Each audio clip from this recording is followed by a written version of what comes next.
आचार्य इस YouTube channel पर आप लोगों का स्वागत करता हूं। आइए आज हम लोग छठे कार्य दिवस पर विचार विमर्श कर रहे हैं। छठे दिन की कार्य योजना के बारे में अगर बातचीत करें तो सबसे पहले इतिहास में 2 घंटा जो आप पढ़ेंगे उसमें मुगल स्थापत्य देखेंगे। 5वें दिन के कार्य दिवस में मैंने मुगल शासकों के बारे में दिया था, जिसमें जहांगीर, शाहजहां और औरंगजेब था। आज आप पूरे मुगल शासक जैसे बाबर कि कुछ रचना हैं, जिसमें बाबरी मस्जिद भी एक आ जाएंगे और 1-2 मस्जिद बनवाया था उसने। उसके बाद बाबर के द्वारा लगाए गए कुछ बाग हैं तो उस बाग को भी देख लेंगे। और उसके बाद हुमायूं के दिन पनाह के बारे में, उसके बाद अकबर बहुत सारे स्थापत्य का निर्माण करवाया।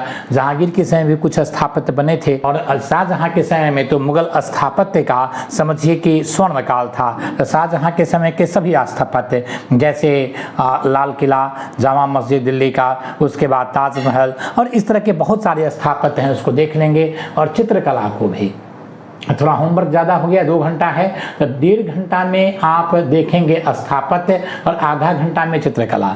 चित्रकला में एक यही कि behzad के बारे में देख लेंगे जो हुमायूं के समय में था, और अकबर के समय चित्रकला का विकास हुआ, और जहांगीर के समय में। शाहजहां औरंगजेब के समय तो कुछ वैसी बातें नहीं हुई, तो इसमें चित्रकार के नाम देख लेंगे और वो चित्रकार किस शासक के समय में था। और दूसरी बात, अगर उसके कुछ महत्वपूर्ण चित्र हैं तो उस चित्र को, तो महत्वपूर्ण चित्र 5 से ज़्यादा नहीं होंगे, 5 से 6, और बाकी चित्रकार 7, 8, 10 जो हैं सो अकबर के समय में, 7, 8 जो हैं सो जहांगीर के समय में, और उसमें जो प्रसिद्ध थे 3, 4 उनका नाम आपको याद रखना है।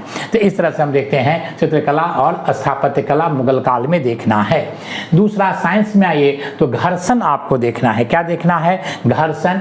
दूसरा, कार्य, ऊर्जा और शक्ति, ये एक अलग अध्याय ही है, तो 2 घंटा समय देना है। इसमें आप 1.5 घंटा समय यहाँ दे देंगे और आधा घंटा में फ्रिक्शन देख लेंगे। फ्रिक्शन में देखना क्या है? तो फ्रिक्शन के कारण क्या है।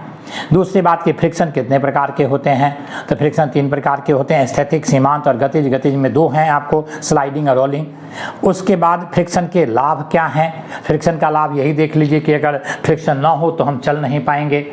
पैर के नीचे जब केले के छिलके आ जाते हैं तो किस तरह से हम स्लिप करते हैं आप समझ सकते हैं। हम लिख नहीं पाएंगे। आप जो लिख रहे हैं वो फ्रिक्शन के कारण ही यहाँ पर लिखा जा रहा है। अगर किसी कागज़ में तेल लगा दिया जाए तो उस पर लिखना संभव नहीं होगा, क्योंकि फ्रिक्शन लगभग शून्य हो जाता है। शून्य तो होगा नहीं, लेकिन बहुत कम हो जाता है। इस तरह से तो आप फ्रिक्शन देख लेंगे। और कार्य, ऊर्जा और शक्ति, ये एक अलग से अध्याय ही है। आप विशेष करके ऊर्जा के बारे में, कार्य के बारे में और शक्ति के बारे में देख लेंगे 1.5 घंटा समय दे करके। करंट के बारे में, राष्ट्रीय घटना चक्र को हमने समाप्त किया। अब आर्थिक घटना चक्र है, इसमें 3 महीना का आर्थिक घटना चक्र देखना है। कौन कौन महीना? तो जुलाई, अगस्त, सितंबर, और लास्ट से चलेंगे, पहले सितंबर, फिर अगस्त, फिर जुलाई।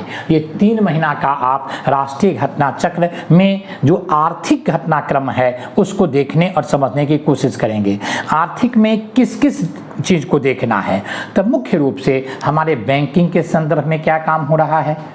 दूसरा, हमारे राजकोषीय नीति के संदर्भ में क्या कार्य हो रहे हैं। तीसरा, एग्रीकल्चर के लिए कोई डेवलपमेंट संबंधी कार्य हुए हैं।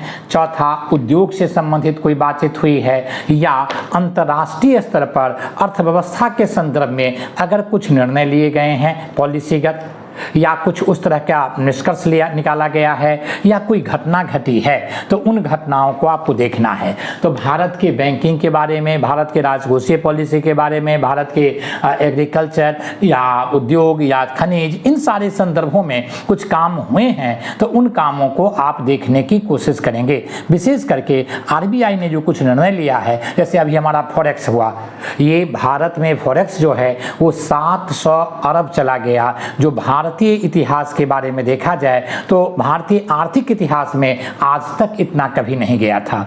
दूसरी बात, दुनिया के अन्य देश, यूक्रेन युद्ध और हम देखते हैं खाड़ी देश में जो भी समस्या हो रही है पश्चिम एशिया में, तो पश्चिम एशिया और यूक्रेन युद्ध के साथ उनके अर्थव्यवस्था औंधे मुंह गिर रहे हैं या संभल रहे हैं, जबकि भारतीय अर्थव्यवस्था सरपट आगे बढ़ रहा है। और ये 700 अरब एक्सचेंज होना जो है वो अपने आप में समझिए कि एक अभूतपूर्व है। तो क्यों ऐसा हो रहा है, इन सारी चीज़ों को देखने और समझने की आवश्यकता है। अगला, मूलभूत कर्तव्य और राष्ट्रपति।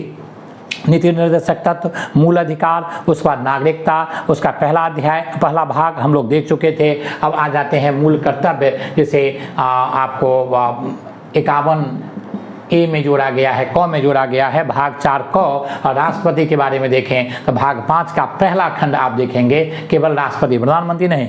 राष्ट्रपति में क्या क्या देखेंगे तो राष्ट्रपति के बारे में अनुच्छेद 53 क्या कहता है, फिर राष्ट्रपति के निर्वाचन के संदर्भ में 54, 55, 56 ये सब क्या है, इसमें राष्ट्रपति के निर्वाचन की पद्धति क्या है, उसमें कोटा कैसे निकाला जाता है, मत मूल्य कैसे, सांसद का कैसे निकाले जाते हैं, फिर हम देखते हैं विधानसभा के सदस्यों का मत मूल्य कैसे निकाला जाता है, फिर एकल संख्या में मतदान क्या है संक्षिप्त में या किस अनुच्छेद में इसकी चर्चा की गई है, फिर मतदान से संबंधी अगर कोई विवाद हो जाएंगे तो उसका निपटारा कौन करेंगे, उस मतदान से संबंधित विवाद को सर्वोच्च न्यायालय में उठाएगा कौन, जमानत जब्त का अर्थ क्या होता है, उनकी योग्यता क्या क्या दी गई है, किस अनुच्छेद में दी गई है, राष्ट्रपति पर महाभियोग लगाए जाएंगे ये किस अनुच्छेद में कहा गया है, और लगाने की रीति क्या है ये कहाँ कहा गया है।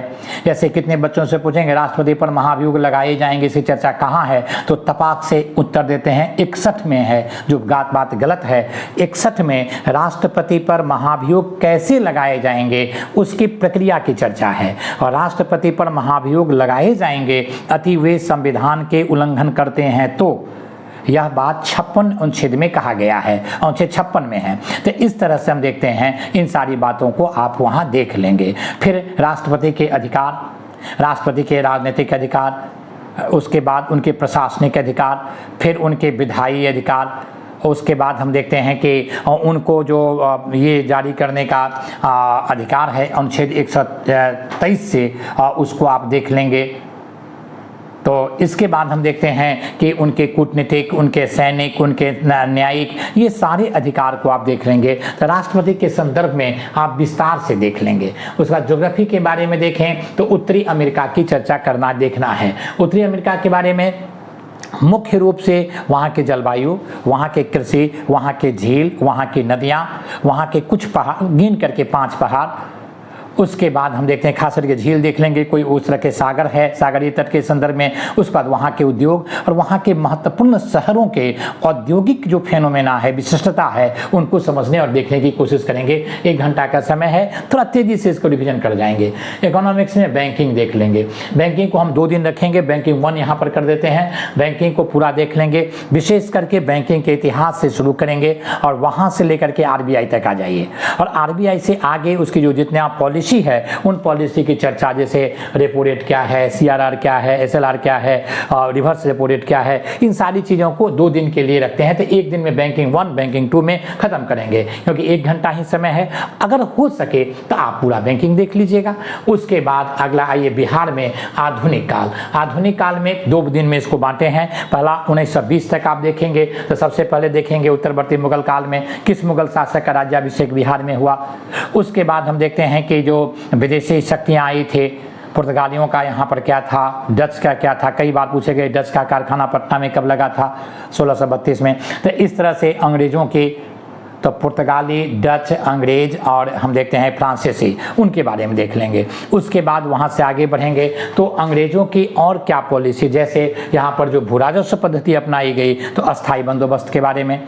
अस्थाई बंदोबस्त के बाद और आगे आइए तो यहाँ पर जो विद्रोह हुए थे उस विद्रोह के बारे में, विशेष करके 1857 के एक महान नायक बाबू वीर कुंवर सिंह यहीं के थे, तो उनके बारे में पूरा देख लेंगे। उसके बाद किसान आंदोलन, क्रांतिकारी आंदोलन और कांग्रेस की गतिविधियाँ।